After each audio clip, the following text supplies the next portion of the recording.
What's up, Epic 7? Tristenwulf here. Sorry this is late, but let's talk about Hall of Trials. It's going away in a couple of days, so let's go over the details on how you can get a top 100 score this time around. Very little RNG as long as you set it up properly, and I think the gear is pretty obtainable. So, without further ado, this is how we're going to beat the Rampaging Death Dealer Ray. So it's basically the same team we used last time. The big difference this time around is we need one of the heroes on the team to be an ML hero. That limits us to Broman, Tempest Surin, or Bellion. Surin is probably the easiest to gear and has the least RNG to her, so I'm going to use Surin, but use what you got. We're going to use Glenn as our attack-based unit, Ranger in the back, and we'll use the new unit Saria for damage, and Acades. Acades is going to be my fastest unit on the team. I found success running her 265 speed. Her speed really doesn't matter. What matters is turn order, that her heals are ready, and that you get the right induction into the fight, and that you give enough healing to fully heal your team from all the damage. Her exclusive equipment doesn't really matter. I guess the number 2 one would be a little bit better for healing, but it doesn't matter enough to chase it. I'm putting her on Warhorn. You can also use Queen's Whistle if you're having trouble with the speed tuning of it because of Warhorn. Also, I turned her imprint on. I'll explain why I turned her imprint on for the team in a minute. Second fastest unit at a zooming 126 speed is Glenn. You need Glenn to be a good chunk faster than Surin or Saria to do this. Just put attack on him. Literally just stack attack, give him the Cruel Mischief artifact so he's got maximum attack possible. That's all you need out of Glenn. 126 speed. My next fastest unit is Saria at 117 speed. It's only a 9 speed difference, but it was enough. It was enough. It works out. All damage all day long. Crit damage is a little bit more important than attack, so like I could have built the same one at 6300 attack, but she was 330-ish crit damage, less damage. You really want to max out that crit damage. I'm running her on Frantic Flight, which gives me another 20% crit damage when it stacks up, 24% crit damage, and yes, it does overcap. I know my crit chance could be as low as 90. I tried it. I tried gearing her differently to get her crit chance down. I just couldn't get the stats to come up anymore. So I'm running her like this. You only need 90% crit. Now for Surin. This one's a little tough to gear. Hopefully you guys can pull this gear level off. I know it's insane, but we're running Surin buck naked. That's right. I mean, she's going to have her exclusive equipment. Why not? It doesn't do anything for us, but it gives a little bit of crit chance plus her elemental advantage. It actually does give her a chance to crit. I'm running on Card of Small Miracle, and I'm choosing this one over Water Shooter because it gives more health. 585 health. That combined with the defense boost that she's getting from Acades help keep her alive. I'm not even kidding, just that little bit, and you'll see it in this fight. Without it, she died. Now you can of course overcome this by just putting some defensive gear on her as well, but I wanted to flex a little bit and show her off without any gear on at all. So at the start of the fight, Ray is going to take us to the graveyard. He's going to throw his poisons, and everybody is going to get venoms on this. That's why you want Acades to be the fastest. She doesn't have to be stupid fast, but she has to be the fastest. We're going to use our S3 to cleanse these venoms off so that nobody but her takes injury damage. Now we can just turn on full auto. Not kidding. Everybody's skills are off just auto, and watch the HP bar on Death Dealer Ray. We want to turn auto off right around the 60% mark.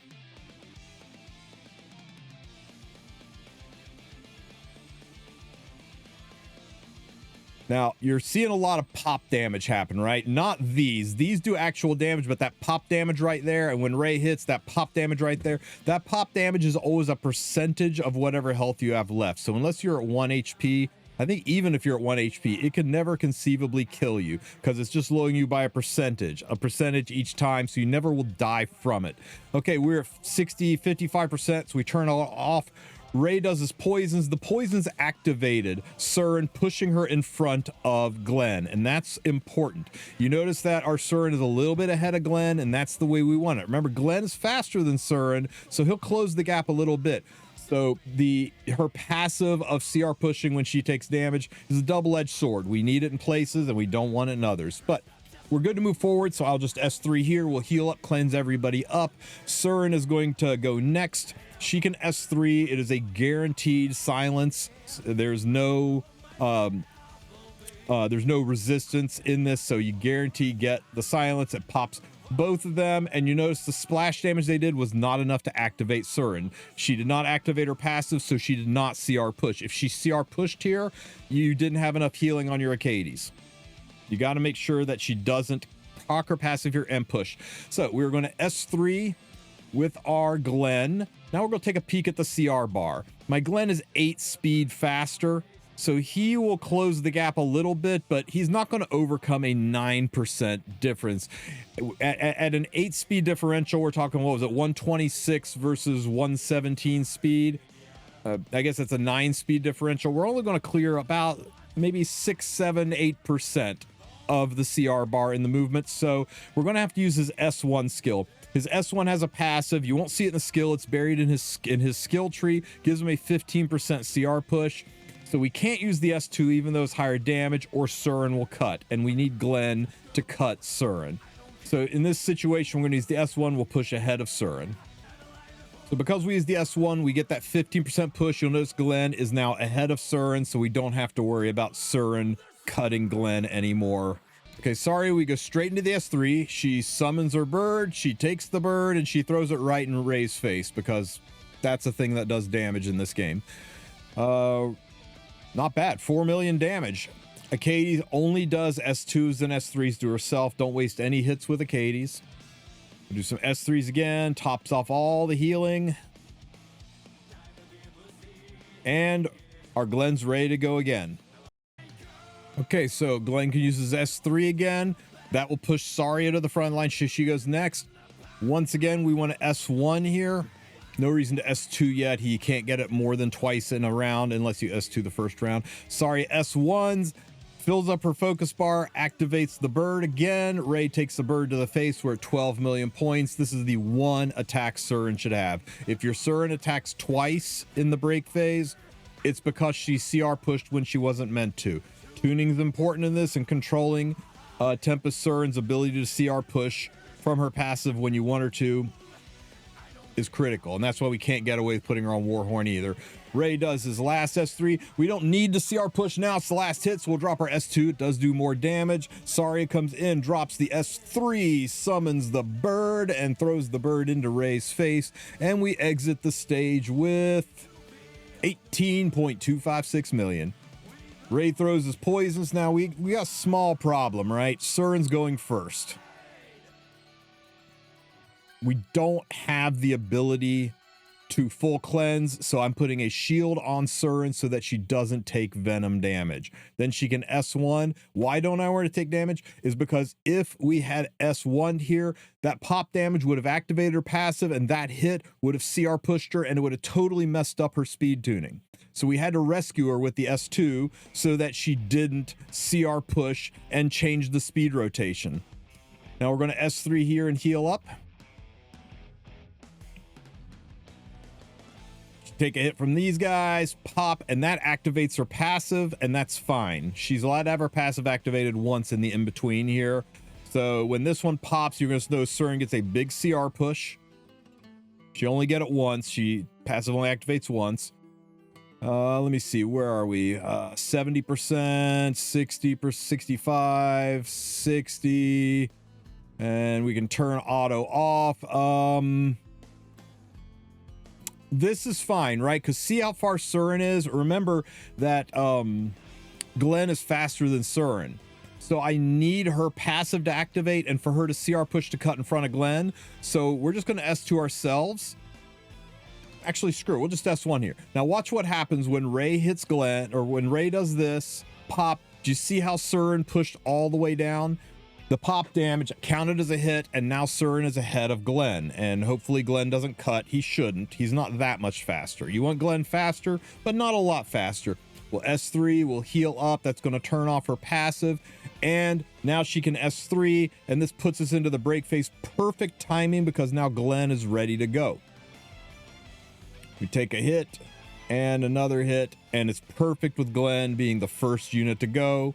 We're able to S3. That will push Saria to the front of the line and give her all of the special buffs. Now, oh, you know, I just noticed this. Look how far down Surin is. Surin's pretty far down on that CR bar. My Glen's got to be able to catch up to Surin before the final round, or she will get a second hit in. So let's check the CR bar now. She is 31%. I get 15% push from my S1s. So once again, I can't S2. I got to S1, take that 15% push, and now I got to clear another 16%. So his next S1 will give him the 15% he needs, and then him being ever so slightly faster hopefully covers that 2% gap. Let's see. 39 after the 15%, he'll be at 39% next round. So I think we are already there. Let's see if we push down ahead. Now we can check again. Yeah, we're good. We're good. Surin's going to S1, and then Glen will be able to S1 and get ahead of her. So we S3 and heal here. There's not a lot of RNG to this as long as your speed tuning is good. Okay, so check it out. See Surin up there? She is at the 10% mark, and I get a 15% CR push. Pop, pop. My Ray or my Glen is now going next. So, and with Glen being faster, it guarantees he gets to go first. So Surin does not waste any damage. She does not get 2 attacks. She only gets her 1 attack. So you can see what I mean about if Surin got that CR push early on, it would have made her further down the line, and she would have cut here, and she would have bricked this whole run because she would have taken a turn here away from Glen, and that means Saria couldn't get her last hit in. So that's why it was important we S2'd Surin a while back to prevent her from pushing out of rotation. We'll drop the S2, bigger damage than the S1. We'll hit him in the face, and we'll summon our bird, and we'll throw our bird in his face. And Ray hates that so much he takes 6.4 million damage. We are at 42.3 million points going into phase 3. Okay, Surin takes more venom damage. Okay, if a pop damage happens, Surin will get her passive and CR push down. It'll push her out of order. So once again, I have to rescue Surin with an S2 so that she doesn't take any pop damage here. That damage would have CR pushed her. Now she doesn't CR push. Well, S1 Ray. He's still not pushing. None of these are activating her passive because the gold shield is preventing her from taking damage. Let's see. Well, S1 here. And now we'll just full heal her so that even if the spitters hit her, she shouldn't take damage. Up, the gold shield went down. You know what? That's fine. That's fine. This is fine. Dog in a burning restaurant level fine. She gets spit on, pop, activates her passive. That's okay. We're allowed to have her passive activate once. She CR pushes halfway down the line. Glen is hanging on by a thread. Yikes. Okay, don't worry. If you notice the status bar beside Ray's skill, we're 1 away from his ultimate. That means he's going to use his passive skill that puts the debuffs on the, or the status effects on the ads. He's not going to do any more damage, and all of this pop damage that happens is just a percentage of your health. You can't die from the pop damage. You can only die from the spitter spitting on you or from Ray striking you. So we're just going to S1. The pop damage won't hurt us. S1 pop. We can S1 here, pop, and yes, because we want Surin to push. So the pop is going to activate her here, and the pop pushes her down. She's ahead of Glen now. We'll just S1 here, and now we can heal all the bad stuff away. And now Glen is just got to stay behind Surin. Don't cut Surin. Okay, fine. Okay, so Surin's going to push phase. If Glen had cut Surin there, we'd have been in trouble. That's why Glen, you want him faster, but not a lot faster. Being 9 speed faster was perfect for this. Once you get your speed tuning down, and you know, stats may vary a little bit from person to person, but once you get the speed tuning down and you keep this arrangement, it's pretty smooth. Okay, we do this. Activate the silences, spits, and Ray never gets a chance to take a turn. Back of the line with you, Ray. Alrighty, we're going to S3. That'll bring Saria to the front of the line, give her all of the buffs.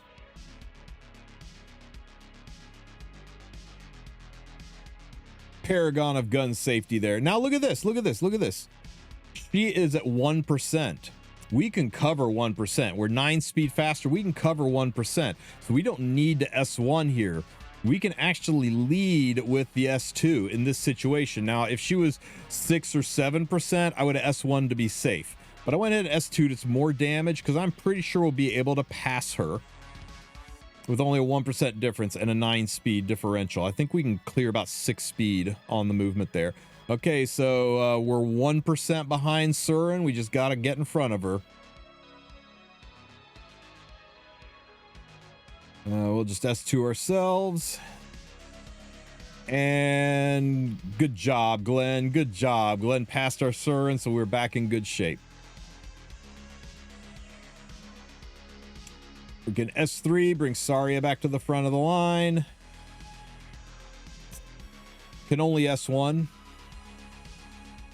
And then we'll S1, activating her passive, throwing the bird in Ray's face. This is going to take us from 54 million up another 8 million points. Damn, we're at 62 million, guys. There's Surin's one attack. Glenn is way ahead of Surin right now, so we are on easy street.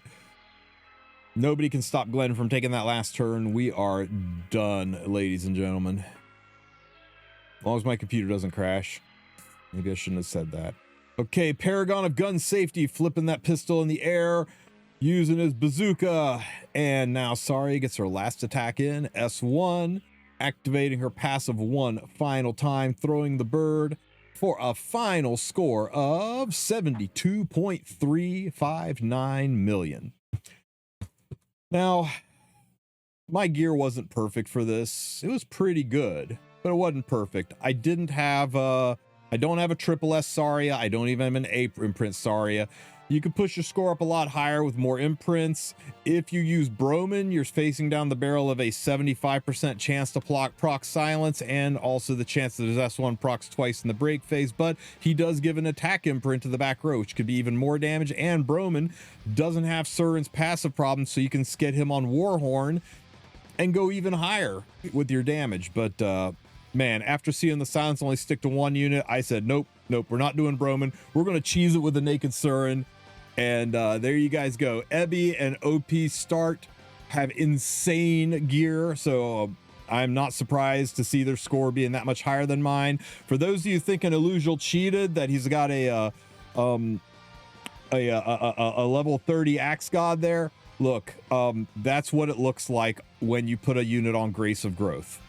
You take him off Grace of Growth, and that's what they look like on the leaderboard. Illusial's on the up and up. He didn't do anything wrong there. That's just how Grace of Growth makes level 30 units look when you use them in the fight and then take them off Grace of Growth. It changes their look to that. Anyway, that's the team. Hopefully this helps you guys out. If you have any questions, ask them in the comment section. Don't forget to like and subscribe. And sorry I gave you so little time to get this done. I'll catch you in the next one.